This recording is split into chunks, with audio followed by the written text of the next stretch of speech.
मन्ये धनाभिजन रूप तपश्रुतौ जः तेज प्रभाव बल पौरुष बुद्धि योगाः नाराधनाय हि भवन्ति परस्य पुंसो भक्त्या तुतोष भगवान् गजयूथपाय मन्ये धनाभिजन रूप तपश्रुतौ जः तेज प्रभाव बल पौरुष बुद्धि योगाः नाराधनाय हि भवन्ति परस्य पुंसो भक्त्या तुतोष भगवान् गजयूथपाय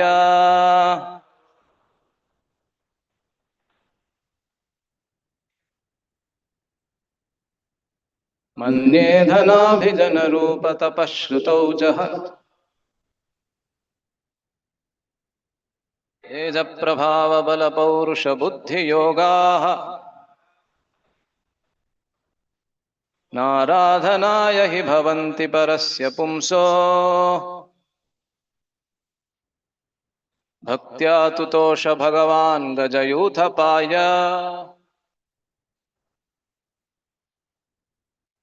मन्ये धनाभिजन रूप तपश्रुतौ जः तेज प्रभाव बल पौरुष बुद्धि योगाः नाराधनाय हि भवन्ति परस्य पुंसो भक्त्या तुतोष भगवान् गजयूथपाय माताजी word to word meaning manye I consider dhana riches abhijana aristocratic family Rupa personal beauty tapaha austerity shruta knowledge from studying the Vedas ojaha sensory prowess tejaha bodily effulgence prabhava influence bala bodily strength paurusha diligence, buddhi, intelligence, yoga, mystic power, na, not, aradhanaya, for satisfying, he, indeed, bhavanti, are, parasya, of the transcendent, pumsaha, supreme personality of Godhead, bhaktya, simply by devotional service. Tutosha, was satisfied. Bhagavan, the supreme personality of Godhead. Gajayuthapaya, unto the king of elephants, Gajendra. Translation and purport by His Divine Grace A.C. Bhaktivedanta Swami Srila Prabhupada ki jai. Prahlad Maharaj continued, one may possess wealth, an aristocratic family, beauty, austerity, education, sensory expertise, luster, influence, physical strength, diligence, intelligence, and mystic yogic power. But I think that even by all these qualifications, one cannot satisfy the Supreme Personality of Godhead. However, one can satisfy the Lord simply by devotional service. Gajendra did this, and thus the Lord was satisfied with him. Purport: no kind of material qualification is the means for satisfying the Supreme Personality of Godhead. As stated in the Bhagavad Gita, only by devotional service can the Lord be known. Bhaktya mam abhijanati. Unless the Lord is pleased by the service of a devotee, the Lord does not reveal himself. Naham prakasha sarvasya yogamaya samavritaha. This is the verdict of all Shastras. Neither by speculation nor by material qualifications can one understand or approach the Supreme Personality of Godhead. Om Ajnanatimirandhasya Jnananjana Shalakaya चक्षुरुन्मीलितं येन तस्मै श्रीगुरवे नमः। श्रीचैतन्यमनोभीष्टं स्थापितं येन भूतले स्वयं रूपः कदा मह्यं ददाति स्वपदान्तिकं। वन्देऽहं श्रीगुरोः श्रीयुतपदकमलं श्रीगुरून् वैष्णवांश्च श्रीरूपं साग्रजातं सहगणरघुनाथान्वितं तं सजीवं साद्वैतं सावधूतं परिजनसहितं कृष्णचैतन्यदेवं श्रीराधा कृष्णपादान् सहगणललिता श्रीविशाखान्वितांश्च नमः ॐ विष्णुपादाय कृष्णप्रेष्ठाय भूतले श्रीमते भक्तिवेदान्तस्वामिन्निति नामिने। नमस्ते सारस्वते देवे गौरवाणी प्रचारिणे निर्विशेषशून्यवादी पाश्चात्यदेशतारिणे। नमो महावदान्याय कृष्णप्रेमप्रदायते कृष्णाय कृष्णचैतन्यनाम्ने गौरत्विषे नमः। हे कृष्णा करुणा सिन्धो दीनबन्धो जगत्पते गोपेशा गोपिका कान्ता राधा कान्ता नमोऽस्तुते। तप्तकाञ्चन गौराङ्गी राधे वृन्दावनेश्वरी वृषभानुसुते देवी प्रणमामि हरिप्रिये। वाञ्छाकल्पतरुभ्यश्च कृपा सिन्धुभ्य एव च पतितानां पावनेभ्यो वैष्णवेभ्यो नमो नमः। जय श्री कृष्ण चैतन्य प्रभु नित्यानंद श्री अद्वैत गदाधर श्रीवासादि गौर भक्त वृंद। हरे Krishna Krishna Krishna Hare Hare Hare Ram Ram Ram Hare Hare. Hare Krishna. So once again, welcome everybody for this morning, a very auspicious day. Narasimha Chaturdashi, the auspicious appearance day of Sri Narasimha Dev. So we are discussing this morning from the prayers of Prahlad Maharaj, the same topic that is continued in the Sunday discussions. So just to give a background of these prayers, these are found in the 9th chapter of the 7th canto. In the 7th canto, the main theme that is discussed is Uti, that is the elevation of the devotees. And the main story or the pastime that is discussed is that of Prahlad Maharaj. Out of 15 chapters, close to 12 chapters discuss Prahlad Maharaj's story. So in these prayers, which Srila Prabhupada used to quote very often in all of his lectures. Many lectures we find Prabhupada quoting the prayers of Prahlad Maharaj. So in these prayers is found the essence of devotional service. So this is the second prayer that is being discussed right now, that we are discussing. So before this, how did Prahlad Maharaj come to offer these prayers? We'll just give a background of that. Of course, all of you are aware, but still, it's good to give a background. Before beginning, I would like to take the blessings of all the senior devotees over here. I am not at all qualified to sit here. So please bless me so that I can speak something for my purification and for the pleasure of the lordships and for the pleasure of all the devotees. So we know that the 7th canto begins with the description of Hiranyakashipu. And the first 4 chapters, they discuss about how Hiranyakashipu terrorizes the universe. He goes for performing very severe austerities. And then when he comes back, Prahlada is born. So we'll start from there. So when Prahlada takes his birth, and then he is sent to the Gurukul of Hiranyakashipu's Guru. Hiranyakashipu's Guru is Shukracharya, and Shukracharya had his Gurukul where he had named 2 of his sons called Shanda and Amarka as the teachers. So Prahlad is sent over there, and that Gurukul also has many other children that belong to the family of many other asuras as well. So Prahlad is not the only student there. There are many other students. Prahlad is just one amongst them. So after some time passes, I think even in those days, there used to be something like summer vacation or something when the students used to come back home and then they used to interact with the parents. Today also we see when the students are left in hostels, when young boys or girls are left in hostels, they come back periodically to the house. So Prahlad comes back to the house. He is bathed by his mother And then he is brought in front of his father, Hiranyakashipu. And then Hiranyakashipu makes Prahlad sit on his lap. Ankamaropya Pandava papracha katyatam vatsa manyate sadhu yat bhavan. This comes in the 5th chapter. So Hiranyakashipu asks Prahlad, what is the best thing that you have learned at school? Manyate sadhu. Sadhu means what is the best thing that you have learned at school? After sitting him on his lap, papracha katyatam vatsa. Please tell me, what is the best thing that you have learned? Little did he know that Prahlad was already trained for thousands of years. When Hiranyakashipu had gone for tapasya, in all that time, actually, Prahlad heard the pure Bhagavata philosophy from the lotus lips of Narada. When Narada took Kayadu to his ashram, and Narada was instructing, but Kayadu could not digest everything, so she used to go to sleep. But Prahlada, he used to respond.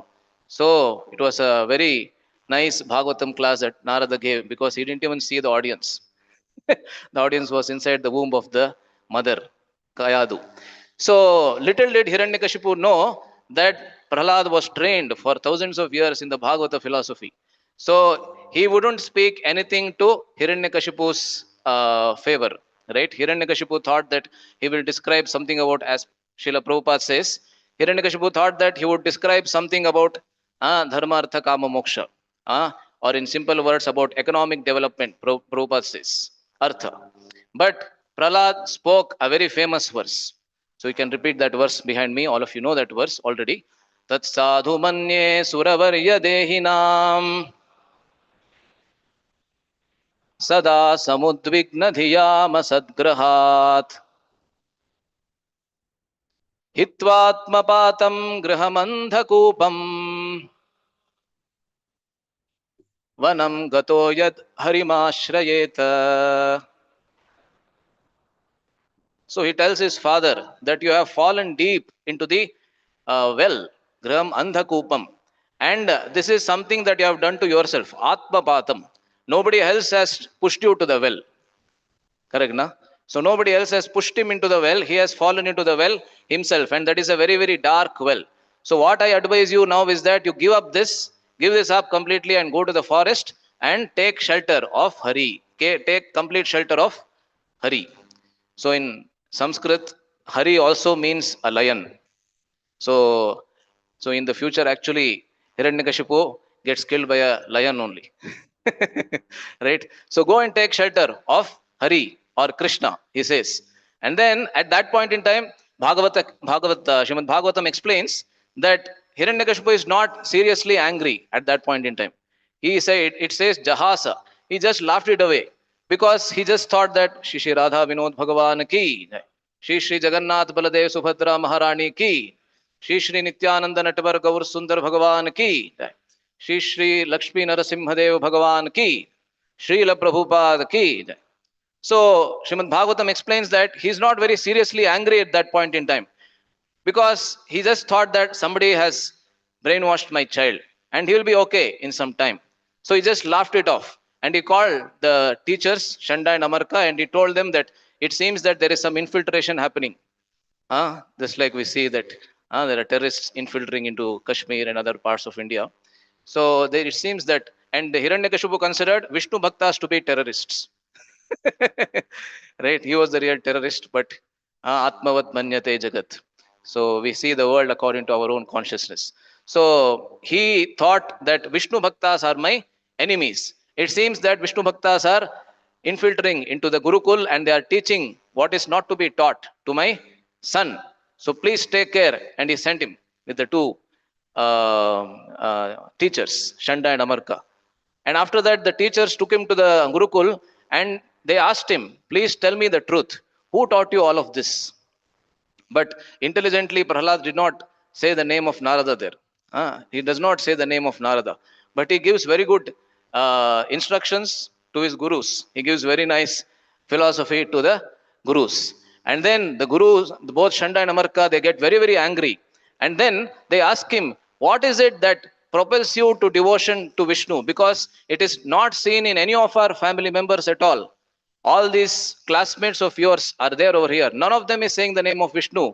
All of them are chanting As Prabhupada says, there was only one mantra at that point in time. Hiranyaya Namaha, Om Hiranyaya Namaha. Everybody is chanting your father's name, but you are not chanting your father's name. Why is it like this, and how did you get this attraction towards the worship of Lord Vishnu? There, Prahlad says one very nice thing. He says, Yatha Brahmyati Ayo Brahman Swayam Akarsha Sannidhau. He says, just as iron filings are attracted towards a magnet. So similarly, he says that I am like a iron filing. He with lot of humility he says that I am like an iron filing, and Lord Vishnu is like that magnet, and that Vishnu is actually attracting everybody in this world. That is the meaning of the name Krishna, correct? Karshati iti Krishna. Karshati means attracts. One who attracts everybody towards him, he is Krishna. So Vishnu is attracting everybody towards him. He is even attracting all of you, but you are not aware of that. So when he says like this, both of the teachers, they get very, very angry. They say, Aniyatam are vetram kulangarasya durbuddhehe, he says. He calls, or rather, both of them, they call Prahlad Maharaj as Kulangara. Kulangara means one who is not worthy to be taking birth in this glorious family. And they say that Prahlad is like a thorn tree. In an entire forest of sandalwood trees, Prahlad is like a thorn tree. This is how they, chastise Prahlad. And they say, Anitam are vetram. Vetra means a stick. Please get me a stick. I want to beat this Prahlad. Of course, Bhagavatam doesn't describe both of them beating Prahlad at that point in time, but they might have beaten also. So a few months pass again, and then by that time, Prahlad is not, saying loudly about, Vishnu, or is not preaching loudly. So then the Shanda and Amarka, they think that, okay, fine, he must have abhi sudhar gaya thoda. They think that he must have learnt his lesson. So then again, they bring him in front of the father. And then father is again very, very happy to see Prahlad. He smells his head. First he makes him sit on his lap. He smells his head. And then again he asks the same question, because he wanted to know whether my Prahlad or my boy is still being brainwashed or not. So he asks the same question. Manyate sadhu yad bhavan katyatam vatsa. Please tell me, what is the best thing that you have learned at school? At that point in time, Prahlad says the two very, very famous verses, right? Please repeat behind me. Shravanam Kirtanam Vishno Smaranam Pada Sevanam Archanam Vandanam Dasyam Sakhyam Atmanivedanam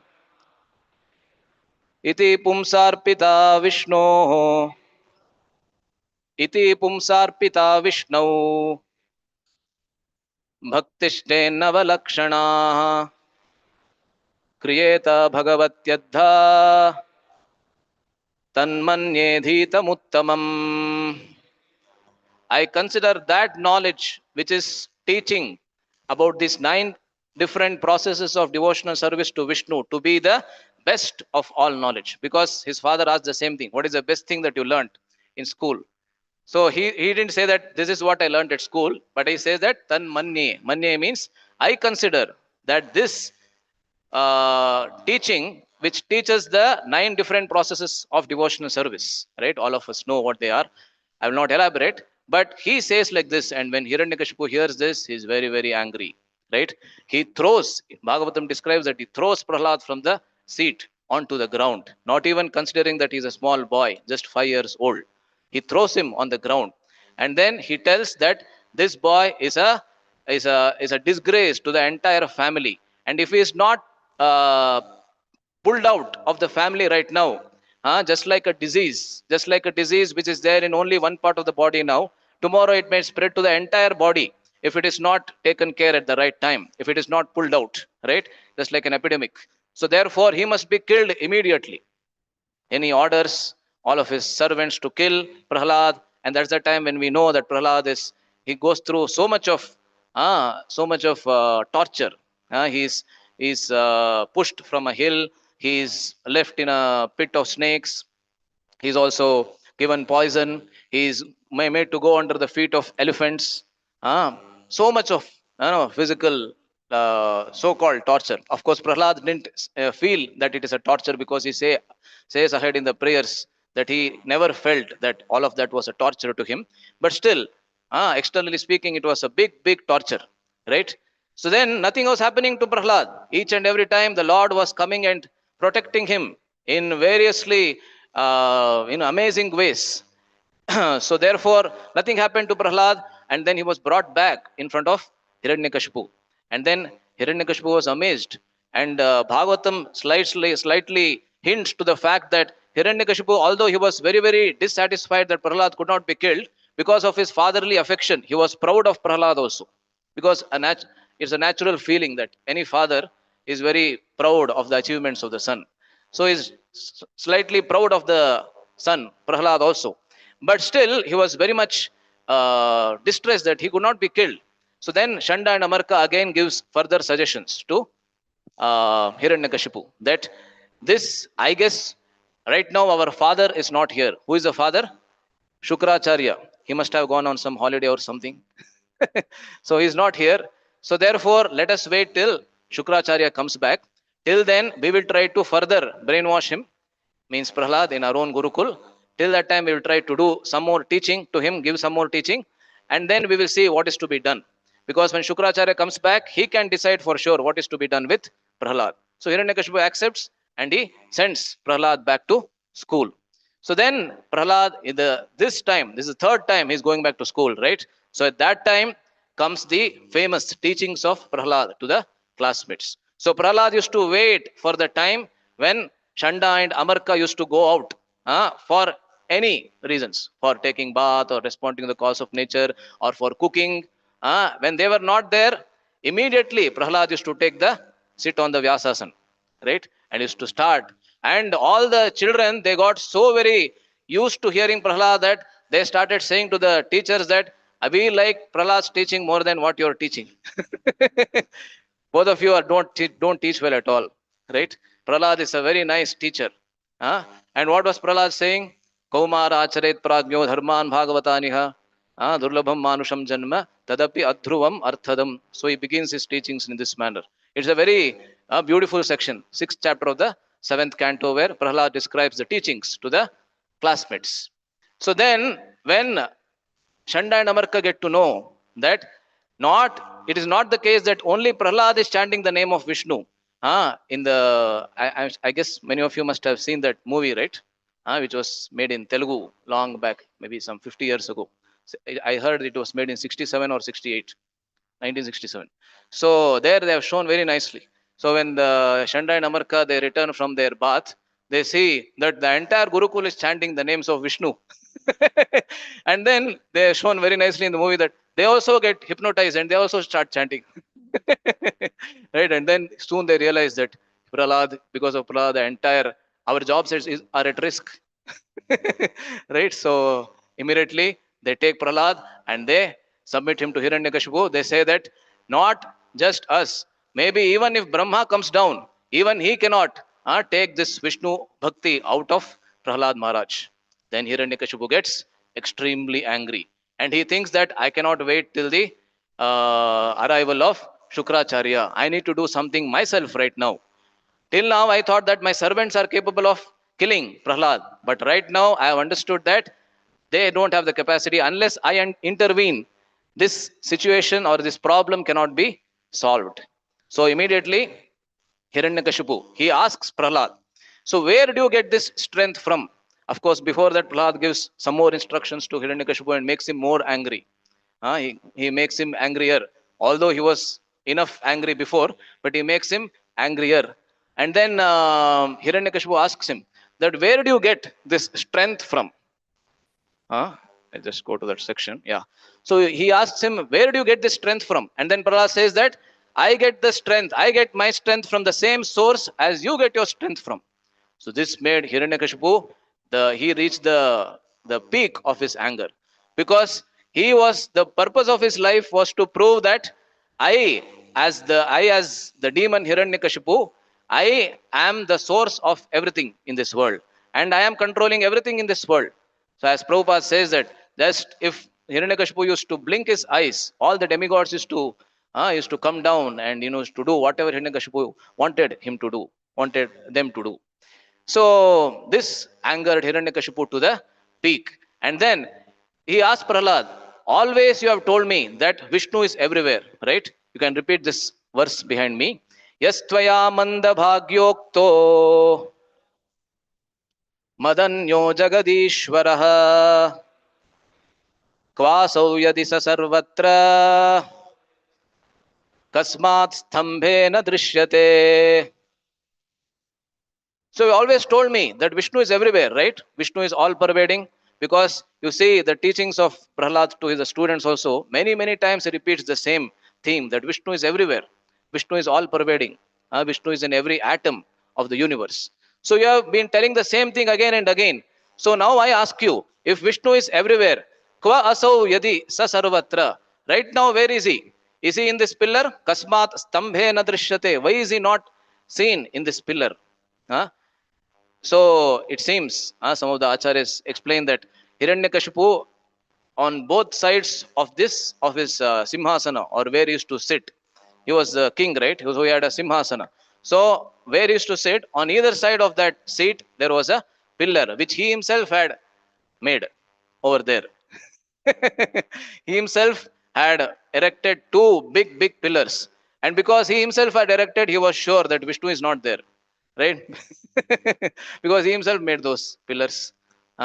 So therefore he asks Prahlad now, Kasmat stambhe na drishyate. Why is he not seen in this pillar now? Is he there in this pillar? Then Prahlad says that yes, he is everywhere, and so is he there in this pillar as well.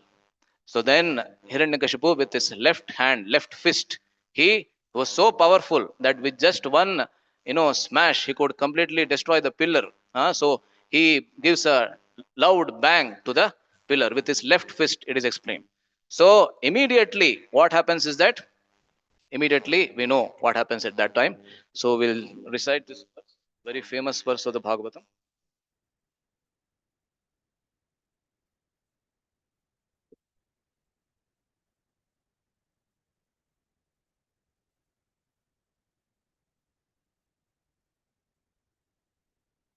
So this is 7:8:17. A very famous verse. This is the verse which describes the appearance of Lord Narsimhadev. Please repeat behind me. Satyam vidhatum nijabhritya bhashitam vyaptincha bhuteshvakhileshu chatmanah adrishyatatyadbhutarupamudvahan stambhe sabhayam namrigam namanusham. So Prahlad, when he was asked whether the Lord is there in this pillar, he said with a very affirmative voice, yes, of course, he's there everywhere, he's there in this pillar. And therefore Lord Narasimhadev appeared in order to make the words of Prahlad true. Satyam vidhatum nijabhritya bhashitam. He is a nijabhritya. He is the, how does Prabhupada translate that? The words of his own servant. So Bhritya is a servant, Nija Bhritya is a very dear servant, right? So Prahlad is a very dear servant of Lord Vishnu. So therefore, in order to make the words of Prahlad come true, and Vishnu, who is everywhere, Vyaptincha Bhuteshu Akhileshu Chatmanaha, he is everywhere actually. And in order to make the words of Prahlad true, Adrishyata Atyadbhuta Rupa Mudvahan. So this form of the half man and half lion, as Prabhupada called it. So long back, I think Chaitanya Charan Prabhu had written an article that half man, half lion, but full God. Anybody had read that article? I think it was some 13-14 years ago or something like that. Half man, half lion, but full God. He's not half God. Half man, half lion, but he's a full God. So Adrishyata, at that time Hiranyakashipu saw this Atyadbhuta Rupam, a completely mesmerizing form, who is neither an animal nor a man. That's how this verse is describing. Na mrigam, na manusham. Mrigam means animal. He is neither an animal nor a human being. Or as Prabhupada said, he is a half man and half lion form. Right? So this is the time when Lord Narasimhadev comes out of the pillar. One of the South Indian Alvars, he describes that how did he come? He says that in Tamil, he says, Ange appolude, he says. Ange in Tamil means at that place, and appolude means at that time. Why? Because Lord Nrsimhadev was so very eager to fulfill the words of Prahlad that he didn't want to give even 1 second delay. So at that very time, so if Hiranyakashipu banged the pillar, and if Lord Nrsimhadev had come after 2 or 3 minutes, then Hiranyakashipu had told, he would have told that, hey, when I banged, you were not there. Then you came into the pillar. Correct, na? Or otherwise, if Hiranyakashipu had banged on one side of the pillar, Narasimhadev came from other side of the pillar, then Hiranyakashipu would have told that you are not there in this side, you are there on the other side of the pillar. So therefore, Ange Appolude, like that he describes. So at that very place and at that very moment, Lord Narasimhadev appeared from the pillar. And this very, very special feature of the Supreme Personality of Godhead is actually described in the writings of one of the South Indian Acharyas. This is a very, very famous, not a famous, but a very special verse which is there on the screen now. It's a very famous verse which is given by one of the South Indian Acharyas called Sri Vedanta Deshika. How many of you have heard about? Some of you might have heard. He's a very famous Acharya in the South Indian, in the Sri Vaishnava tradition. He has given stotram. He has written many, many stotrams. One of them is called the Dashavatara Stotram, in which he describes the 10 avatars in his own words. And he gives a completely tangential, let us say, a tangential understanding of the appearance of Lord Nrsimhadev. So it is in Devanagari. I didn't do it into transliteration. So you can still repeat behind me. I guess everybody can read Devanagari, right? So please repeat behind me this very, very famous verse. Pratyadishta puratana praharana grama kshanam panijaihi.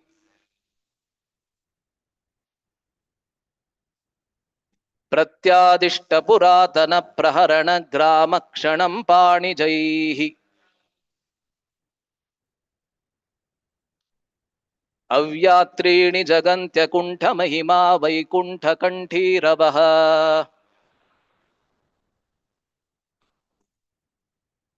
अव्यात्रीणि जगन्त्यकुण्ठ महिमा वैकुण्ठ कण्ठीरवः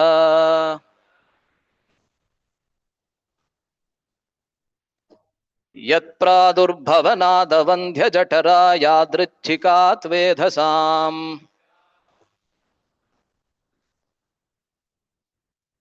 यत्प्रादुर्भवनादवन्ध्य जठरा यादृच्छिकात् वेधसाम्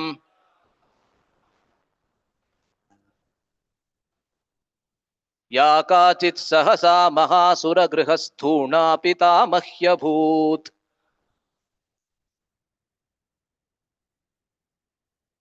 या काचित् सहसा महासुरगृहस्थूणा पितामह्यभूत्.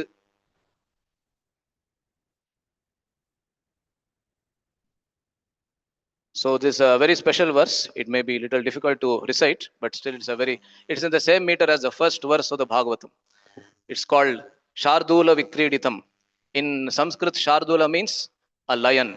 So in order to describe the lion incarnation, he is using the meter also of the lion. Shardula Vikriditam means the play of a lion.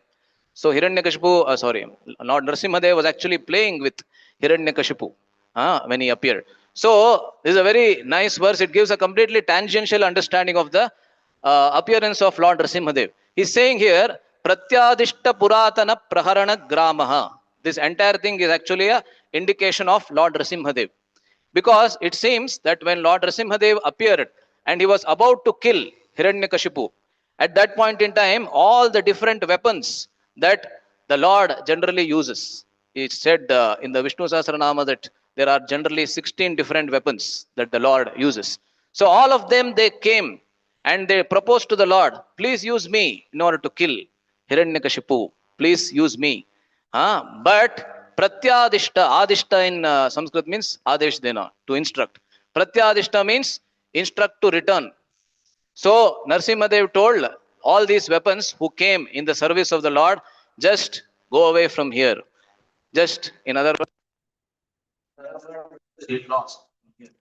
Why? Because I cannot use any weapon. Of course, we may think that because Brahma had given that promise to Hiranyakashipu that I cannot be killed by weapons, I cannot be killed by a man or an animal. All those promises he gave, right? But the more important reason that is given here is that Because Nrsimhadev loved Prahlad so much, he didn't want to use anything external from his own body in order to protect Prahlad. He wanted to use something that is in his own body. So therefore, Panija. Panija means what? That which takes birth from the hands. That is the nails. So one very beautiful description of the nails also. He's not saying Naka or something, he's saying Panija. So he used this Panija in order to protect Prahlad and in order to kill Hiranyakashipu. He used the nails. And then there are words which indicate Lord Nrsimhadev here. First is the first word, which is Pratyadishta Puratana Praharana Gramaha. Puratana means the old conventional weapons that the Lord generally uses, be it the bow and arrow or the spear. All of them came, and Lord Nrsimhadev told, you get lost from here. Right? And then there is, in the second line, there are two other words. Vaikuntha Kantiravaha. Very nicely told. Vaikuntha Kantirava. Kantirava means what? Lion. Kantirava means lion. Because it explained that Lord Nrsimhadev's form is also an eternal form. There are Vaikuntha Lokas in the spiritual world which house the form of Lord Nrsimhadev. This form that was shown to Hiranyakashipu, it is not that at that point in time, Lord Nrsimhadev, that was the first time that was shown. It was not the first time. The Lord's form as Nrsimhadev exists eternally in Vaikuntha. In fact, I heard that in Laghu Bhagavatamrita, which is a very special work in which Rupa Goswami describes all the different incarnations and how Krishna is the source of all incarnations, there it is explained that there are Nrsimhadev forms of different colors in the spiritual world. Every Vaikuntha Loka which has a Nrsimhadev will have a different color. Like that it is written. So Vaikuntha Kantirava, that lion form of who resides in the eternal Vaikuntha, he came down. Akuntha Mahima. Akuntha Mahima means whose greatness cannot be measured. Akuntha Mahima. And then, very interesting, in the second two lines, he actually glorifies the pillar from which Narasimhadev appears. So one thing is to glorify Lord Nrsimhadev himself. Second is to glorify the pillar from which Lord Nrsimhadev appeared.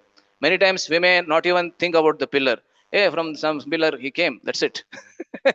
But the pillar is glorified with three very special words in this verse. What is that? First of all, he says, Avandhya Jatara.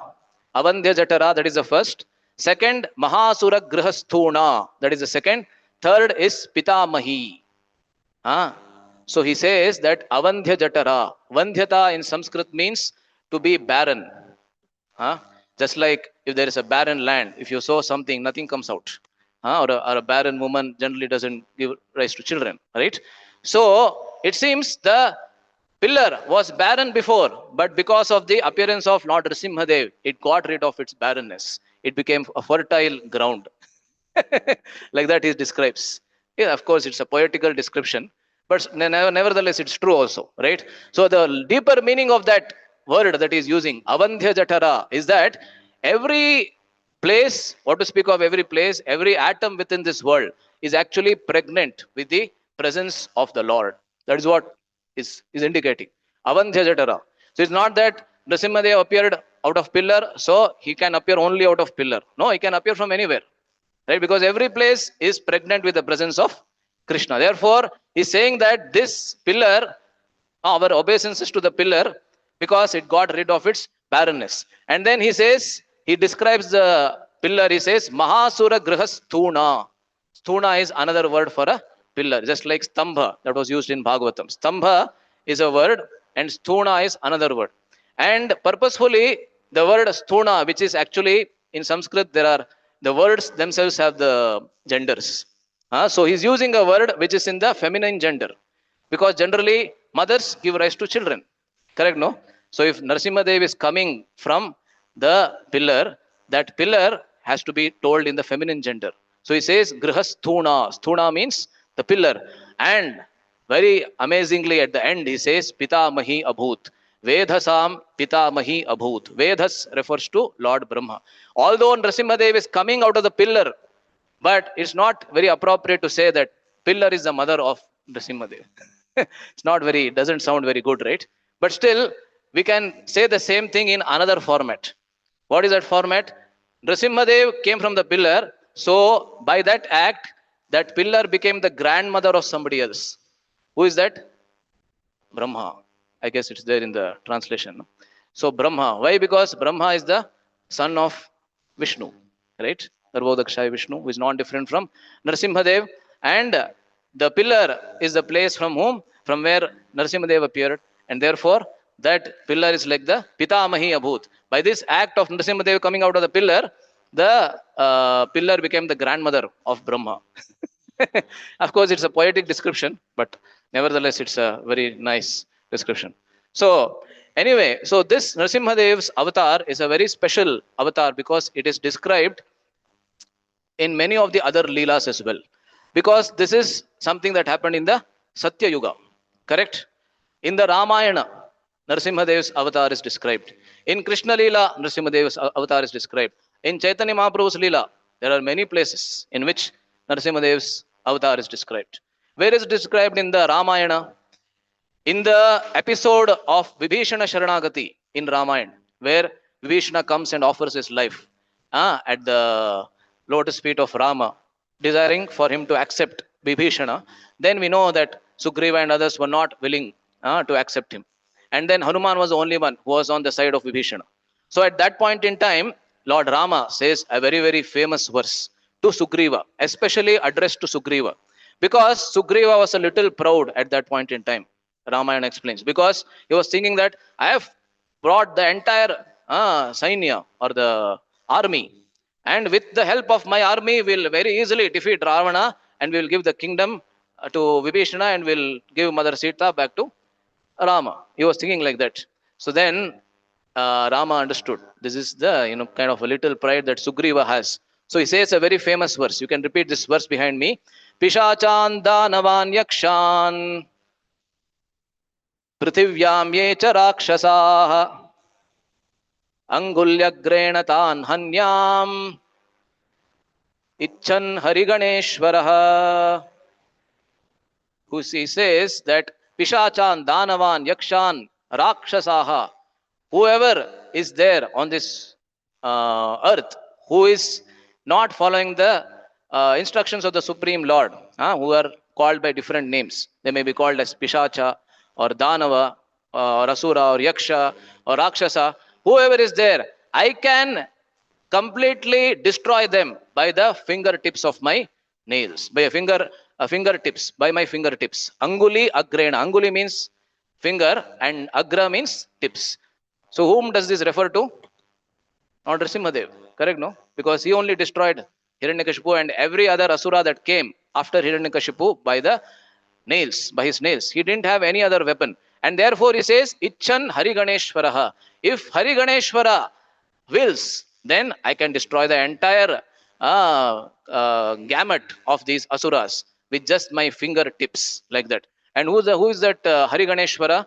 Hari in Sanskrit, as I said, has many different meanings. Of course, it refers to Krishna, but it may also refer to a lion, right? Hari Gana Ishwaraha. Gana means a group. The lion who is like the king of all lions. Who is that? Nrsimhadev, right? So there it is in the many commentaries that are given over there. It is explained that Lord Rama, for a second, he assumed the form, or assumed the mood, not form, assumed the mood of Lord Nrsimhadev. When Lord Krishna used to sleep, when we have seen that in the childhood pastimes of Lord Krishna, and then at that point in time, Mother Yashoda used to tell many, many stories, right? Those stories included that of Lord Rama, and they also included that of Lord Nrsimhadev, right? So therefore, Nrsimha Leela is described in Krishna Leela also, and in Chaitanya Leela there are many places, like that famous Brahmachari, Nrsimhananda Brahmachari, no? What is his name? He was previously called Pradyumna Brahmachari, and then, correct, na, bro? Yeah, Pradyumna Brahmachari, and then he was renamed as Nrsimhananda Brahmachari. And there are quite a few places where Nrsimha Leela is described. So this is a very special incarnation for sure. So after that, what happened? Now we'll come to today's verse. So just before that, we'll just complete that that small thing before we come to the today's verse. So as soon as Hiranyakashipu saw Lord Nrsimhadev, He was very, very taken aback. And he was, for some time, he didn't even understand. Srimad Bhagavatam explains, what is this creature? He thought. It doesn't look like a human being. It doesn't look like an animal. Because he is powerful enough to defeat thousands of lions. Because Hiranyakashipu has that strength. But this, this kind of creature I've never seen. So then he starts pouncing on Nrsimhadev, and then Bhagavatam explains that for some time Nrsimhadev, he started running, and then Hiranyakashipu was running behind him. Why? Because he was waiting for the dusk to approach, time of the dusk to approach, right? Because although he is beyond any promise that somebody else has made, but still he wanted to keep the words of Brahma, right? So therefore, as soon as the time of dusk arrived, so this verse explained what Nrsimhadev did, right? So please repeat this verse behind me. Vishvaks purantam grihanaturam harihi vyalo yathakum kalishakshatattvacham vyalo yathakum kulishakshatattvacham dvaryurumapatya dadara leelaya nakair garudo mahavisham. Two wonderful analogies are given over here. Yatha vyalaha akhum. Akhu refers to a rat. Just as a snake captures a rat. And the last line, the other analogy that is given is, so in the first case, snake is capturing. And the second case, second analogy, snake gets captured. By whom? Garuda. Just as the Garuda bird very easily captures the snake and tears it into pieces. So similarly, Vishwakspurantam Grahanaturam Harihi. That Hiranyakashipu, after being caught by Nrsimhadev, he was flapping his elbows, he was flapping his legs and all limbs of his body because he was so very frightened. Aturam means he was so very frightened. So Dwari Uru means the thighs. So having kept Hiranyakashipu on his thighs and having sat at the doorstep, because that was one of the benedictions that Brahma had given, right? I should not be killed within or without, inside or outside, right? So he sat at the doorstep, which is neither inside nor outside. And then Garudo Yata Mahavisham Ahim Nakhaihi Leelaya Dadara. Dadara means he tore him apart. Right? It's a very horrifying scene, actually, if we think about it. He tore Hiranyakashipu's chest, he took the intestines, and then he put that intestine on top of his neck as a mala, as a garland. One of the acharyas in the Madhva Sampradaya, all of you, I'm sure you must have heard, Purandaradasa, when he describes, he says that why did he do that? Because it's a very, very horrifying. In English, there's a word called macabre, M-A-C-B-R-E. It's macabre means something that is absolutely horrifying to even imagine, right? Nothing like this has ever been seen. So then Purandaradasa describes that actually what he wanted to do is that because Nrsimhadev loved Prahlad so much, he was completely not able to understand how did Prahlad come from the body of Hiranyakashipu. Then he thought that let me see what is there within the body of Hiranyakashipu, from whom Prahlad came. So then he wanted to see inside, so he tore him apart. Like that he explains. Anyway, so now we'll go ahead. After that, we are almost just a few minutes away, but still we'll try to discuss about this verse. So this verse, after that, what happened, all of us know. Then after Hiranyakashipu was killed, all the other asuras, they come, and all of them were also completely and very easily killed by Nrsimhadev. He tore all of them apart also. So Hiranyakashipu was not the only one who faced such a surgical treatment. Right? That surgical treatment was done to every other asura who came in front of Lord Nrsimhadev. Correct, na? So then finally, Nrsimhadev was so very, very angry. It is explained to all the devatas, they started offering prayers from a long distance apart. They said that we will not go near we don't know what will happen. After seeing this kind of a horrific, violent scene, it is much more than seeing a violent movie, correct? No, horror movie. So we will not go even near. And then Nrsimhadev goes and sits on the throne of Hiranyakashipu, showing to the entire world who is the real king, right? Then first Namrigam Namanusham, the lion incarnation. And the lion incarnation is sitting on top of the Simhasana house, on top of the lion-like throne. It was a most horrific scene for the Devatas. So they started offering prayers from a long distance. Will you please accept our prayers from this far only? And then Brahma starts offering prayers, Indra offers, Kuvera offers. In the 7th canto, 9th chapter, 8th chapter at the end, there are many prayers described by many different Devatas. But none of them could pacify the Lord. And finally, all the Devatas say that they approach Mother Lakshmi. There is a verse which says about that. That they approach Mother Lakshmi and say, please, you can only satisfy the Lord. But Mother Lakshmi also doesn't accept. We'll see what is the reason. So please repeat this verse behind me. Sakshat Shri Preshita Devaihi Drishtva Tam Mahadadbhutam Adrishta Shruta Purvatvat Sanopeyaya Shankita. Sakshat Shri, because this incarnation of Nrsimhadev, Laghu Bhagavatamrita explains that he comes once in a day of Brahma, just like Krishna also comes once in a day of Brahma. It said that Varaha comes thrice in a day of Brahma. I guess once in the Swayambhuva Manvantara and twice in Chakshusha Manvantara. I'm not sure. It may be different also. But similarly, Meena Avatar, he comes 14 times, it said, in a day of Brahma. That means every Manvantara, one day of Brahma has 14 Manvantras, right? Every Manvantara he will come. So Nrsimhadev's incarnation is just like Krishna's incarnation, only once in a day of Brahma. So it is very rare that he comes. And all the Devatas thought that only Lakshmi, who is the eternal companion of this Nrsimhadev in the spiritual world, only she can pacify the Lord. Drishtvatam Mahadadbhutam. But after seeing this very, very, amazing and a very fierce form of the Lord, Adrishta Ashruta Purvatvat, which was never seen before and never heard before. So how is this possible? Because Lakshmi is the eternal companion of the Lord in the spiritual world, in the Vaikuntha Lokas, right? So there, Vishwanath Chakravarti Thakur, I have quoted that commentary below.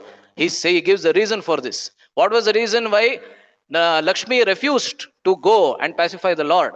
Of course, I had heard long back that Lakshmi wanted to, send Prahlad, because she wanted to give the credit to Prahlad. But there is another very nice reason which Vishwanath Chakravarti Thakur gives. He says, Vaikunthe Sadaiva Drishtatvepi Tadanim Adrishta Ashruta Pratitihi Leela Shaktya Eva Karita. So the Leela Shakti of the Lord, who arranges for all the pastimes. Just like in Krishna Leela we have heard, right? Leela Shakti arranges for all the pastimes. So that Leela Shakti arranged for the entire situation in such a manner that all the Devatas, including Mother Lakshmi, they forgot about the fact that they are eternal residents of the same planet in which Lord Nrsimhadev also resides, in the Vaikuntha Lokas. In fact, Nrsimhadev is the soul, whole and soul of all of them in the Vaikuntha Lokas. But Leela Shakti arranged the entire situation in such a manner that they forgot. Why? Because another very important reason. Adbhuta rasa aswadana prapanartham iti ahuhu. Because that led to one of the secondary rasas called Adbhuta rasa. The prime rasa that is exchanged in this pastime of Lord Nrsimhadev is what? Vatsalya. Correct? Or? Virya rasa. Okay, Virya rasa is there between Hiranyakashipu and Nrsimhadev. But Nrsimhadev didn't come for the destruction of Hiranyakashipu primarily. He came primarily to protect Prahlad. So therefore, he explained that primary rasa is Vatsalya. And there are many other secondary rasas that are involved over here, like Raudra rasa, when Hiranyakashipu exhibits his anger. There is the Vismaya rasa. Vismaya means awe. No, not awe exactly. How is it translated? Vismaya means surprise. Kind of very, very surprising and like that. And then there is the Adbhuta rasa also. Adbhuta rasa means awe, kind of completely taken aback by and not knowing what to do. That is the Adbhuta rasa. So that was exchanged in this pastime, and therefore Lakshmi refused to go. Sa na upeyaya shankita. So then after that, what happens? We know this is another famous verse in which Prahlad goes in front of the Lord. So Brahma says that even Mother Lakshmi is refusing to go. So there is no other option left. So all by the theory of elimination. Correct? All the Devatas were eliminated, and now Mother Lakshmi is also, I should not use that word, but still, Lakshmi is also not accepting to go. So now only one boy is remaining.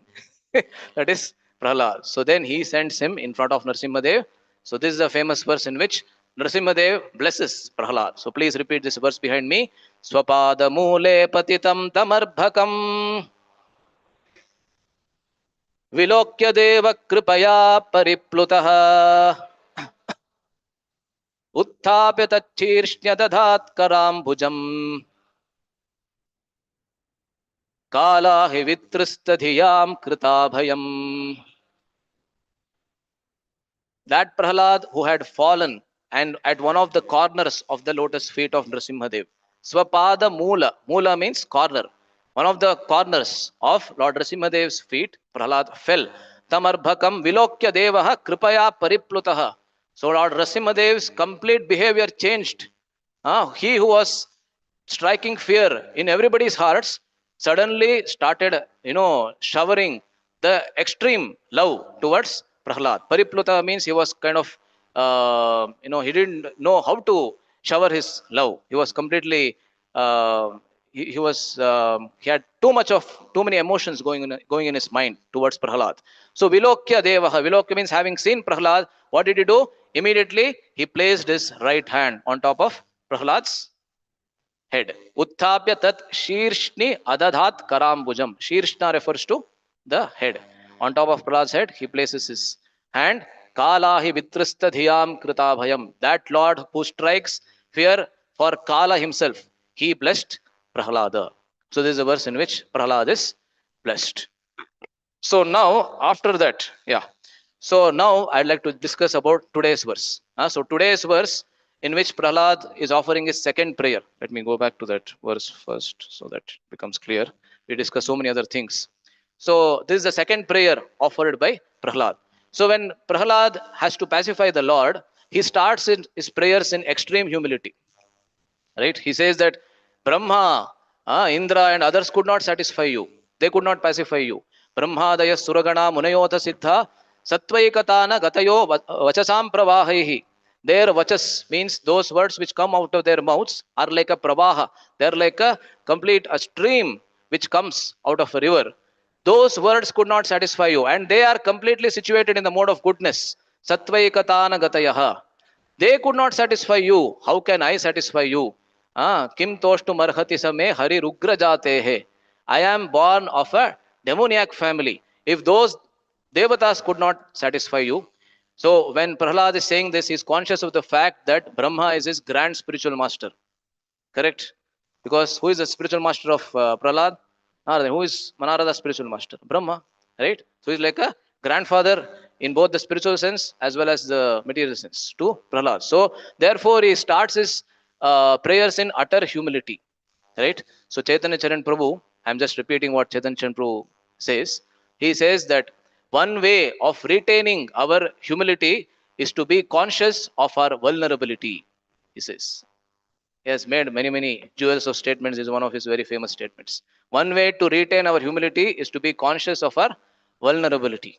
So therefore, Prahlad, although this is like the moment of victory or moment of glory for Prahlad, right? So even when Lord Nrsimhadev didn't appear, means before Lord Nrsimhadev appeared, even at that time Prahlad was very highly glorious because every other devata bowed down to Hiranyakashipu. But Prahlad was the only one who didn't bow down to Hiranyakashipu. That itself is glorious. Correct? And then he is the only one who could pacify the Lord. In both these aspects, Prahlad is glorious. And this is the moment of glory or moment of victory. Right? Just like in the material sphere, if we see somebody who works very hard, let us say very hard for many years, and then achieves something, then after that he will get very proud. Correct? No, although he may try to exhibit humility and everything, but that is just an external show. He knows that I have done something that maybe few people in the world could have done. But that is not the mood of Prahlad at all. Correct? No? So Prahlad is very conscious of his position. Even when the Lord has appeared, although this is like a moment of victory. Right? So now we may wonder, why did Nrsimhadev give so much of trouble? I'm sorry. Why did Nrsimhadev allow Hiranyakashipu to give so much of trouble to Prahlad at all? And why didn't why did Nrsimhadev come at the first instance itself? He could have come at the first instance itself, right? So why didn't he do that? And why did he give? Why did he allow Hiranyakashipu to give so much of trouble to Prahlad? Right? In other words, this actually boils down to the common question that everybody asks. What is that question? Yeah. Mahesh, yeah. Why do bad things happen to? Right? There's a common question that everybody asks. Devotees. Why do bad things happen to good people? Right? Chaitanya Chandru explains very beautifully that throughout the Bhagavatam, this question is not asked only. Because we see in the Bhagavatam, great devotees undergoing so much of difficulty. Correct, no? Right in the first canto, we see Kunti expressing herself, Vishan Mahagne Purushada Darshanat. All the difficulties that she went through. But she is asking for more difficulties. Correct, no? So, in the Bhagavatam, there is hardly, we'll take questions at the end. Okay. In the Bhagavatam, there is hardly any place where the philosophy of karma is discussed, actually. There is hardly any place, although that forms like kind of a core philosophy in the Bhagavad Gita. In the Bhagavatam, there is hardly any place where the philosophy of karma is discussed. So, Chaitanya Chandru explains that don't ask why bad things happen to good people, but ask what good people do when bad things happen to them. That is the idea of the idea around which the entire Bhagavatam is revolving. The very foundation of Bhagavatam is that itself, right? Parikshit Maharaj getting cursed. He who was like the personification of dharma, he is getting cursed for a very small mistake of his. And we see throughout the Bhagavatam the same theme getting repeated. In the 5th canto, we see that Bharat Maharaj, for a small mistake of his, he has to take 2 more births in order to perfect his life. In the 6th canto, we see our Chitraketu Maharaj, who laughed. That was a very small mistake, right? He didn't. The Bhagavatam explains that he didn't laugh in order to make fun of Lord Shiva or of Parvati, right? He actually laughed out of astonishment. It is explained because Shiva is instructing on Vairagya while having Parvati seated on his lap. So out of astonishment, he laughed. But still, he is cursed to become a demon called Vritrasur in the next life. So now if we see all these cases, at least some small mistake was made. Correct, no? Parikshit Maharaj made a very small mistake. Although it was the arrangement of Yoga Maya. That's how Bhagavatam commentaries explain. But still, some small mistake was made. Bharat Maharaj made a small mistake of getting very affectionate towards the deer, and then Chitraketu also made a small mistake of laughing. But you see the case of Prahlad, no mistake at all. What was the mistake? Any mistake? Does the Bhagavatam describe any mistake that Prahlad made? So no mistake at all. But still, he has to go through so much of. He has to go through so much, right? So when the devotion of a devotee itself gives him, that's very difficult to digest. Correct, no? Just like in the 80s and the 90s, the devotees in Russia and in Ukraine, they had to go through so much. For what reason? Just for the simple fact that there were Krishna's devotees. So when being Krishna's devotee itself brings one unimaginable dangers, then it is very difficult to digest that. Correct, no? But we see examples in Bhagavatam where the same theme is there. Right? Prahlad Maharaj, no mistake at all from his side. But still, just because he is Vishnu's devotee, he is going through so much. Right? So now, this is a chart that is made by Chaitanya Chandra Prabhu. I would just like to discuss this. Of course, before that, there is this thing. Yeah. So now, one may wonder that why does the Lord have to give so much of difficulty and make a devotee go through so much of troubling situations at all? So this is a chart that is made by Chaitanya Chandra Prabhu. He says that there are 3 different kinds of love. First love is that love which actually protects. Protects means what? Just like when the children are very small, the parents are very protective, right? They don't let the children go anywhere. They don't let the children go on the street. So they're very protective. But when the children grow up, for example, when the child turns to around 7 or 8 years old, that time the parents, they give him for example, a bicycle, and then they let him drive the bicycle, although the parents know that the child may fall down, right? In that sense, the parents themselves are the cause of the child falling down, correct? No. So why do the parents do that? Because they want the child to grow. This is another kind of love which prepares, right? So the first kind of love is that love which protects. Second love is that which prepares one to face greater dangers in life. Because if the child doesn't, grow at all, then he has to face greater danger tomorrow. Correct. So similarly, devotees as sadhakas. So this applies, the second one applies to sadhakas. So the Krishna gives trouble to the devotees, to the sadhakas, in order to make them grow. He makes difficult situations come in their lives in order for them to grow. And the third, the love that exemplifies. This is done only to the pure devotees, right? Because through the pure devotees, the Lord wants to set the proper examples for the entire world to follow. So when Prahlad was going through all those difficulties, it was not because of his karma. Correct? No?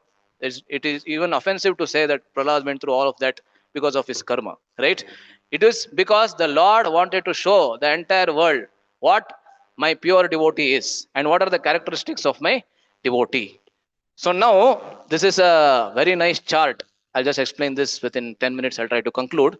Very nice chart that, of course, Chaitanya Chandra has made. Very beautiful chart in which danger and devotion, they both are analyzed. So you see on the x-axis there is danger. I don't know if it is visible properly. It's not visible, I guess. But still, you see danger on the x-axis and y-axis there is devotion. I'm sorry, it may sound little mathematical, but everybody understands. Everybody has gone through school, so we understand the XY chart, right? So danger versus devotion. Suppose somebody doesn't face any danger and he doesn't have any devotion in his heart. What will he become? Can you tell? Huh? No. Complacent. The third quadrant, right? No danger and no devotion. Danger is x-axis and devotion y-axis. So you see the negative axis of both that falls in the third quadrant. Correct? No? So somebody doesn't face danger, no devotion also in his heart, he will become completely complacent. Chaitanya Chandra gives an example that one of his relatives, in the initial days, when he was trying to preach to him, when Chaitanya Chandra was trying to preach to his relative, he was saying that, भगवान बहुत अच्छे हैं, वो अपने जगह पे है, मैं अपना जगह पे हूँ. And I am very happy to leave him there. He should be very happy to leave me here. This is what? Complacency. Correct? No? So we become complacent in our lives, especially sadhakas, when there is no danger, at the same time when the devotion in our hearts is not fructified. Now, if there is danger but there is no devotion, then what will become? Can any of you say? Indignant. Indignant means that one starts feeling that life is completely unfair. And he starts cursing providence. If he's a theist, then he will curse God. If he's an atheist, he will curse providence. Correct? No? So he will become indignant. He will start feeling that this life is too unfair. I heard that there is an advocate, a very, very famous advocate. There used to be an advocate in the UK who had filed a case in the UK Parliament that devotion to any god should be completely banned. Why? Because if there is a God, then how can there be so much of suffering in this world? So we cannot accept that there is a God, there is an all-loving God, if there is so much of suffering, right? So one becomes indignant in that case. Now, if there is devotion and there is danger, then what will one will become? Dependent. So when Prahlad was made to go through so much of torture, we cannot even imagine what Prahlad went through. Correct? No? If somebody pushes us from even the first floor of this building, we cannot even imagine, devotee pushed me. Or to speak of devotees pushing us, right? So we cannot even imagine what kind of trials Prahlad had to go through, correct? So at that point, he was completely dependent on the Supreme Personality of Godhead, right? And therefore, there was not one single moment when he cursed the Supreme Lord. Forget about cursing. He didn't even think, why is this happening to me? He says this himself in his prayers. Trastosmyaham kripana vatsala. No. What is that verse before? Where he says that Naivodvijay paratarutyaya Vaitaranya, Twadvirya Gayana Mahamrita Magna Chittaha, Shoche Tato Vimukachetasa Indriyartha, Maya Sukhaya Bharamudvahato Vimudhan. Naiva Udvije, I was never, I never thought, why is this happening to me? Nayama Udvije Paraduratyaya Vaitaranya. This suffering that apparently seems like the hellish suffering. Vaitarani is a hell, right? Hellish planet. I was never taken aback by that. Neither did I think once, why is this happening to me? Why? Because Tvadvirya Gayana Mahamrita Magna Chittaha. I was always engrossed in chanting your glories. Because that is what my spiritual master had told me to do. So Prahlad comes in that dependent phase before Lord Nrsimhadev appeared. Now, after Nrsimhadev appears, now he comes to the final fourth quadrant. When there is no danger, but still there is devotion. That is the quadrant in which Prahlad is there now. Because Nrsimhadev appeared, he killed not just Hiranyakashipu, but he vanquished all the other asuras who had a tie with Hiranyakashipu. Right? He vanquished everybody. But still, you see, Prahlad is utterly humble when he's offering his prayers. Right? So, Chaitanya Chandru says that when there is danger, at that time, when we exhibit our devotion, that may not be necessarily called pure devotion. Of course, for pure devotees, it may be called pure devotion. But when sadhakas exhibit devotion when there is a lot of danger, it is circumstantial devotion. Very nice phrases he has made. Circumstantial devotion. It is not true devotion. But when the danger goes away, after that still, if the devotee retains that mood, then that is true devotion. Right? So now, after seeing this chart, I'll just try to conclude within 5 minutes. So after seeing this chart, now we may wonder, still Prahlad had to go through everything that he went through, right? The question remains unanswered. Why is the Lord giving so much of trouble to Prahlad at all? Right? So now, another chart that Chaitanya Chandru has made. This is another chart. So here, two parameters are analyzed. One is material security and the other is spiritual security. So why might the Lord not want to remove all the problems in a devotee's life? We may think that if all problems go away, then I can very nicely devote myself to the Lord. Correct, no? Actually, material security is never promised by Krishna in any place of the Bhagavatam. Is there any place? You can please tell me. I'm not aware. I have not read the entire Bhagavatam. But still, I cannot recollect even one place. Of course, people will say, no, in the Palashrutis it is mentioned. Right? Every story it concludes with a Palashruti, where it is mentioned that if you read this story properly, you'll get all these material opulences. But actually, it is explained by senior devotees that these Palashrutis they are not meant for practicing devotees at all. Just like in many of the temples, those who come for the first time, they are honored. Correct, no? On every Sunday, we see that those who come for the first time, for example, in some big temples like in Juhu, Chowpatty and other temples, they are asked to go at the back. First of all, they are made to stand up. Those who come for the first time, for example, for the first time on a Sunday, they are asked to stand up and then everybody chants Hare Krishna Mahamantra for them. And they feel that, hey, I am being treated so nicely over here. And then they are asked to go at the back, please collect a gift for yourself. Right? Why is that meant for? What is that meant for? To encourage them. Correct, no? This is not meant for the practicing devotees. Practicing devotee who are coming to the temple since so many years, they should not say, you gave gift to them, you're not giving gift to us. So similarly, Phalashrutis are meant for the newcomers to the Bhagavatam. They are not meant for practicing devotees at all. Right? In fact, Krishna says that if you are my devotee, I promise you material insecurity. Which is that famous verse in which he says, which Prahlad, Yasyaham Anugrihnami Harishye Tadhanam Shanaihi. Shanaihi means slowly.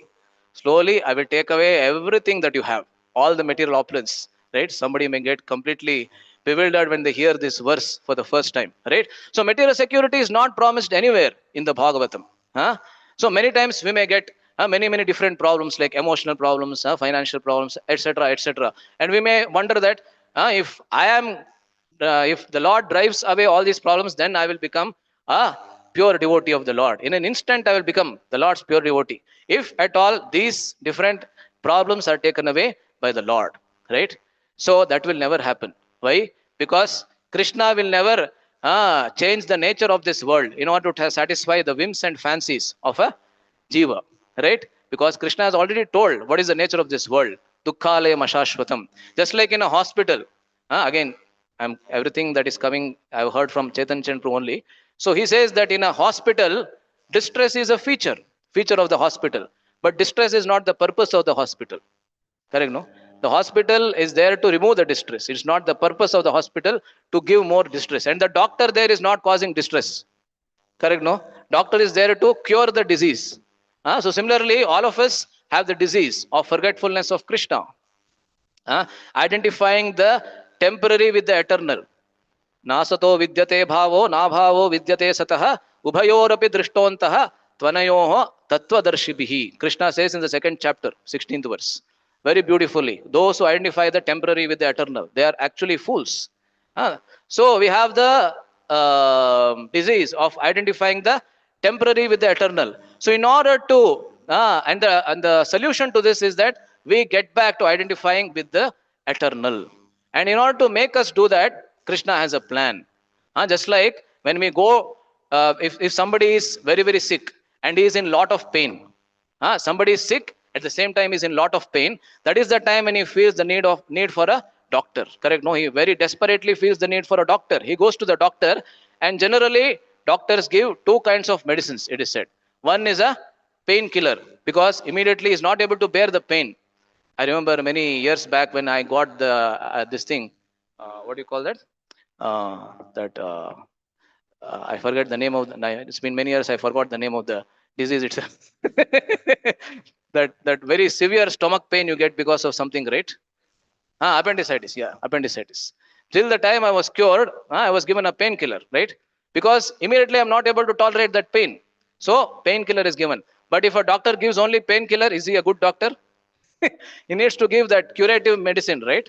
So painkiller should be accompanied by the curative medicine. So material security is like that painkiller, which will immediately satisfy. Hey, okay, you want something, you take this and be satisfied. But that is not the purpose of executing pure devotional service. The purpose is the curative medicine, which is the spiritual security. So now again we'll analyze this chart, just like we analyzed the last chart, right? So now if somebody doesn't have material security, at the same time he doesn't have spiritual security also. So what quadrant will he come under? The third quadrant, right? Just like the last chart.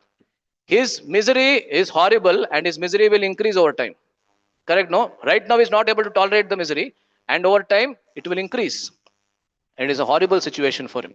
Now, if somebody has material security but no spiritual security, then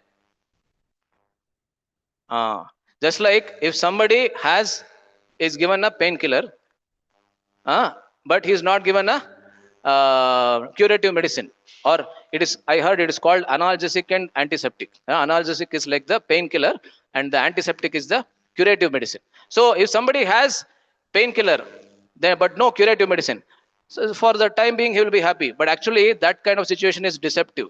Why? Because inside the disease is worsening and he is not even getting to know about it. At least in the third quadrant he was getting to know that I have a lot of pain, but while the disease is worsening inside, this fellow is not even able to gauge that my disease is worsening. He is thinking everything is fine, and one day he will leave the body. Correct, no?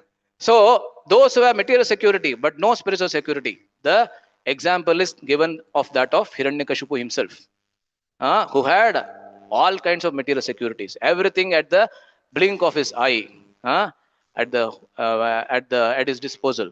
Just by his by the blink of an eye, he could get everything.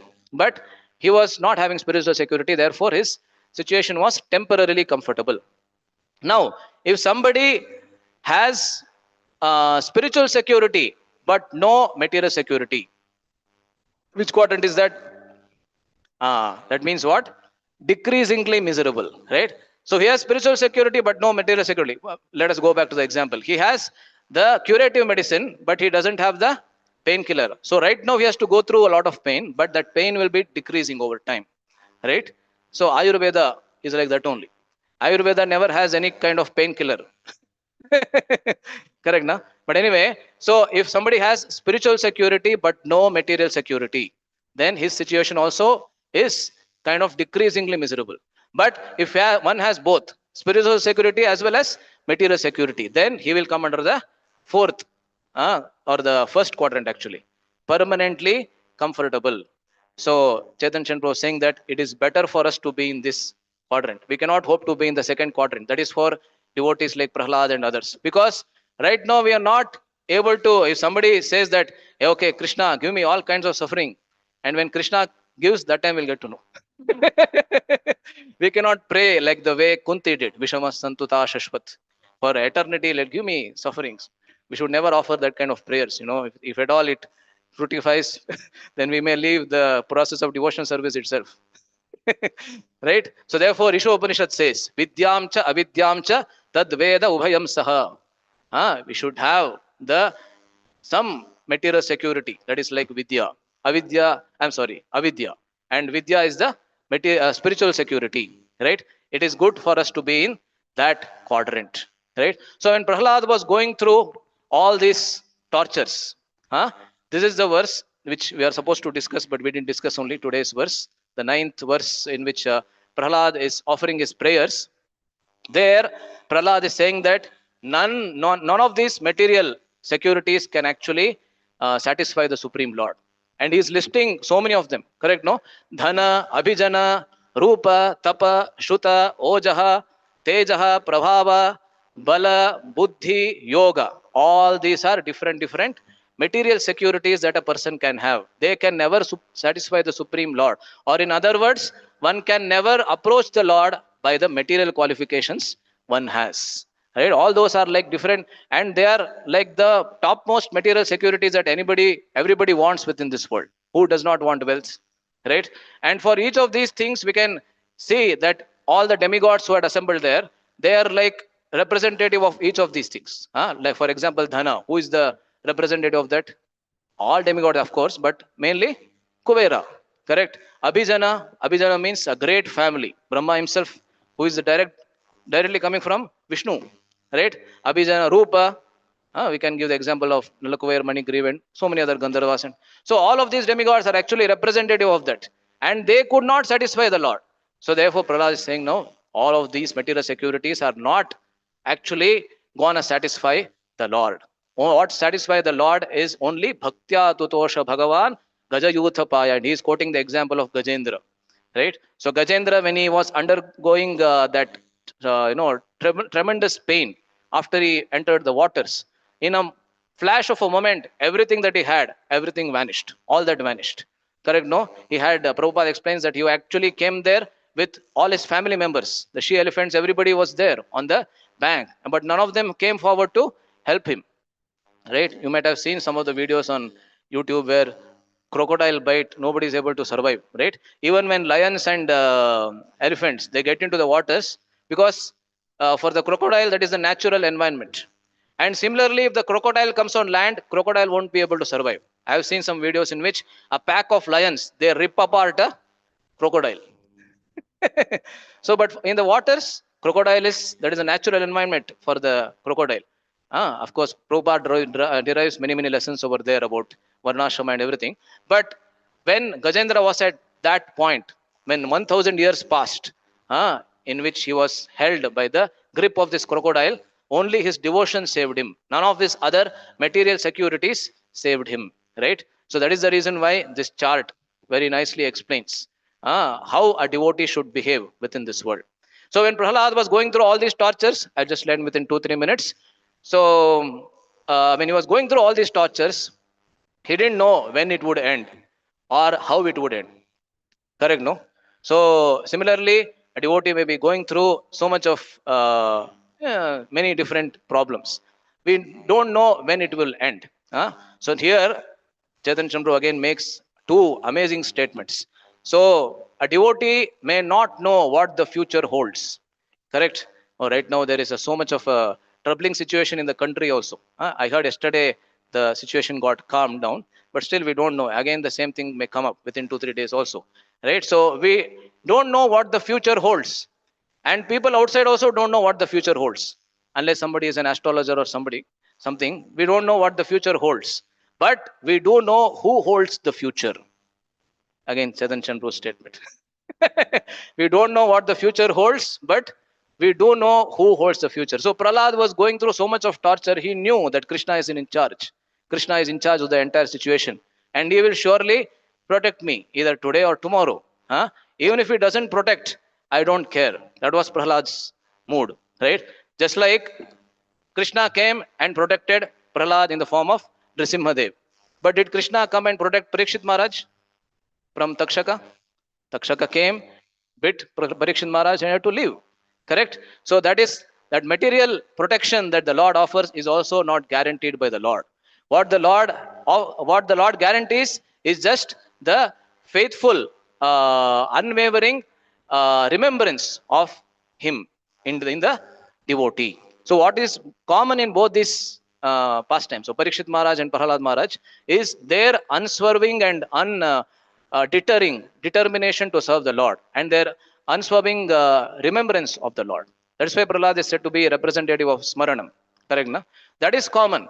But protection that is offered by the Lord, even that is not guaranteed. Correct? So that is the takeaway we can say from Prahlad Maharaj's story. So when Prahlad Maharaj was going through all the torture, he never at once thought that why is this happening to me? He was actually very, very cheerful. Right? So similarly, Chaitanya Chandru explains that when a devotee also may be going through so many problems and everything, but still, because he is a devotee, he should have faith that Krishna is in charge and he should be cheerful. The least and the best thing that a devotee can do is to be cheerful, like that he explains. Why? Because staying cheerful in our practice of Krishna consciousness has to be taken as an austerity. In the Bhagavad Gita, Krishna explains, right? Where does he explain?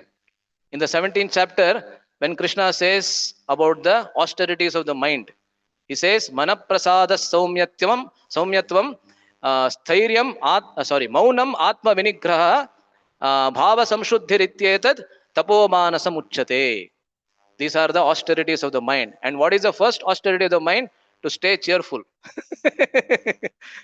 Why to stay cheerful? Because one knows that Krishna is in charge. That's like the example is given of Srila Prabhupada when during the Second World War, when which country was that was dropping bombs on Kolkata? Japan. Japan. Japan was dropping bombs on Kolkata and Prabhupada was making kachoris.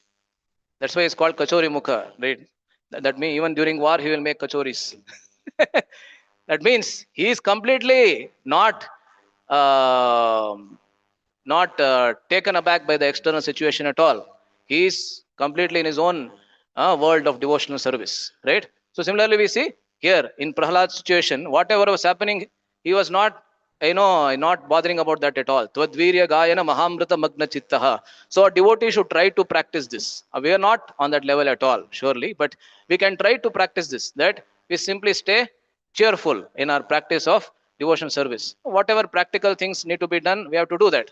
But apart from that, we need to stay cheerful in the practice of Krishna consciousness. Yeah, so this is some things that I wanted to share. Of course, there are many other things to share, but it is time now. It is much beyond time. So I'd like to stop over here. So these prayers of Prahlad Maharaj, which are there in the 9th chapter of the 7th canto, can be studied in detail, where Srila Prabhupada and all the other acharyas give very, very elaborate commentaries. They can be studied in detail, especially on this day of Narasimha Chaturdashi. I thank everybody for paying a patient ear. Hare Krishna. Grantharaj Srimad Bhagavatam ki jai. Shri Shri Narasimhadev Bhagavan ki jai. Bhaktaraj Prahlad Maharaj ki jai. Srila Prabhupada ki jai. Any comments anybody wants to make? Yes. Yes.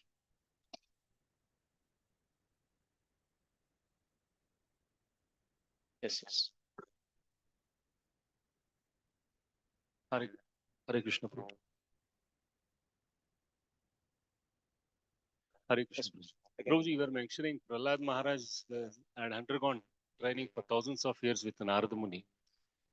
And you were mentioning that when he was sitting on the lap of Hiranyakashipu, we were referring to as 5 years old. But how do we understand this, Prabhuji? Yeah, so it explained that when we know the past time that when Hiranyakashipu went to perform austerities, Kayadu was already pregnant at that time.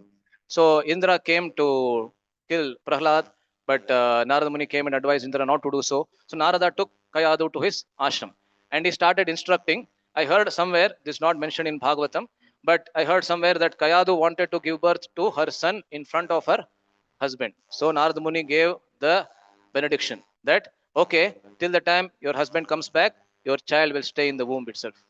That means for almost like thousands of years, some say 60,000 years or whatever, till the time Hiranyakashipu was performing austerities, Prahlad stayed in the womb of Kayadu. And at that time, Narada was instructing. So that's why we should not think that Narada is 5-year-old devotee.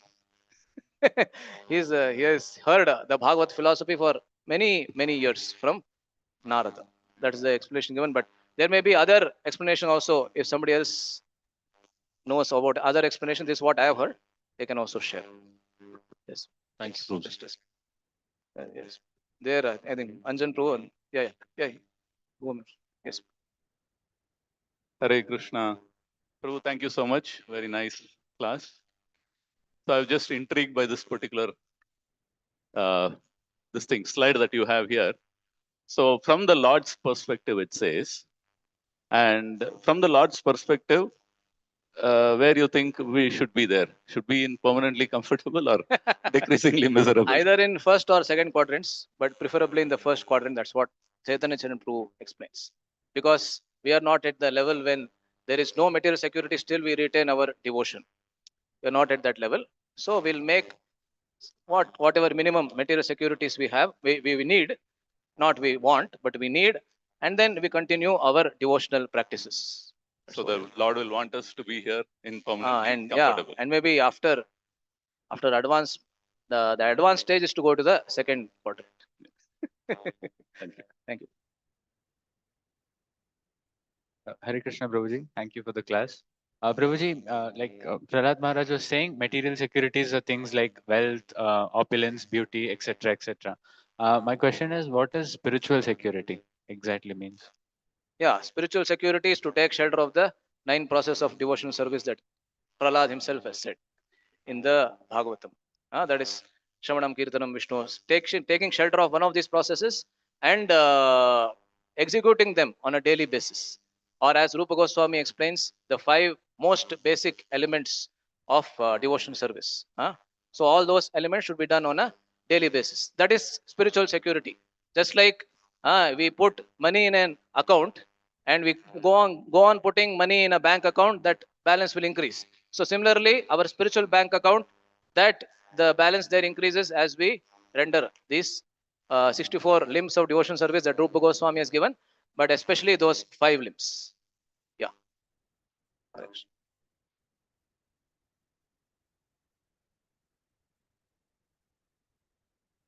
Hare Krishna Prabhuji.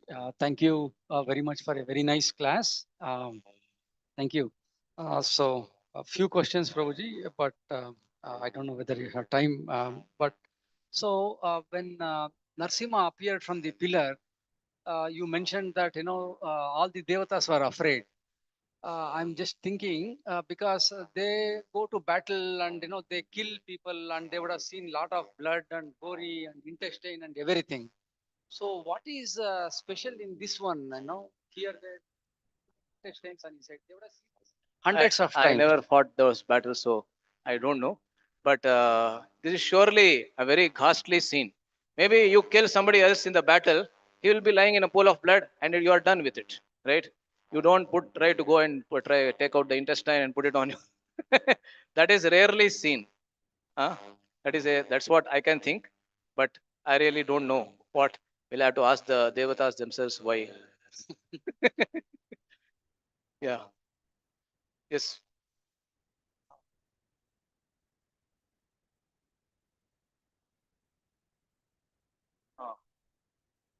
Yeah. So this actually goes to show, as Prabhuji is explaining, that everybody was terrorized by Hiranyakashipu. Hiranyakashipu had killed so many Brahmanas, he had stopped all the yajnas, he had murdered so many. But Lord wanted to show that even you can be killed in the same way that you killed so many others. And you can be killed in a more horrific manner than you killed others. So like that. That's what Prabhuji is saying. Yeah. Again, related, Prabhuji. When Lord Narsingadev came and he killed Hiranyakashipu, all the devatas and others, how did they figure that this is Lord Vishnu? It could have been other yaksha or some other rakshasa, right? Because Lord was not carrying any weapons. So how did they know it is Lord? As far as I can see, Brahma could understand because he is a pure devotee himself. And all the other devatas could also understand that this is the Lord because they had seen a similar form of the Lord. Brahma had seen a similar form of the Lord in the Vaikuntha planets. And Mother Lakshmi also there, right? That's what I can see. But I don't know if there is any other explanation. How did the Devatas even get to know that this is the Lord? So when Prahlad said that yes, Lord is there within the pillar, and he hit the pillar, then who else but the Lord will come out of the pillar? Correct, no? So based on Prahlad's statements itself, we can understand, and Devatas got faith that it is the Lord Himself who came out of the pillar. Is it explained in Bhagavatam? You, anybody else?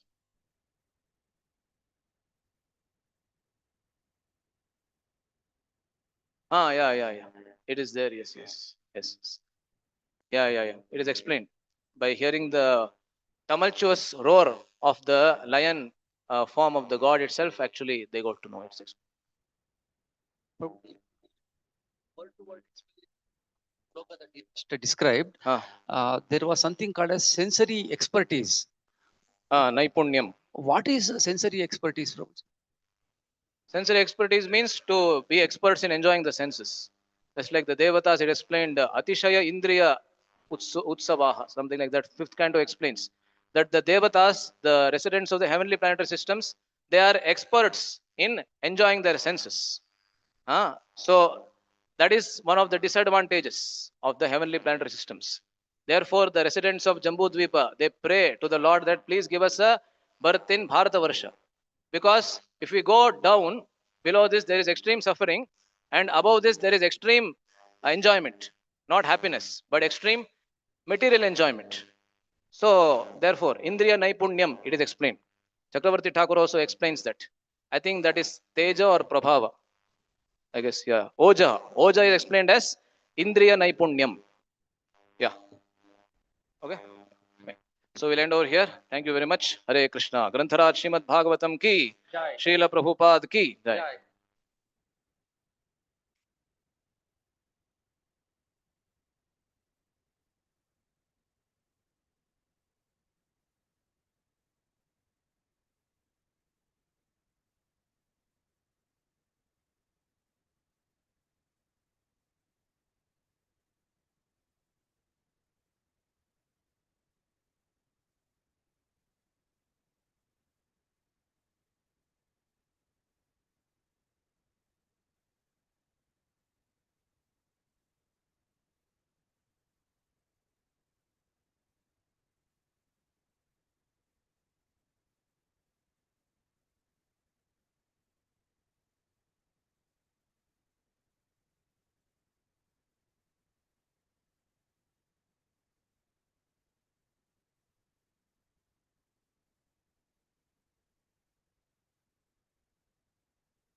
Then they put flowers.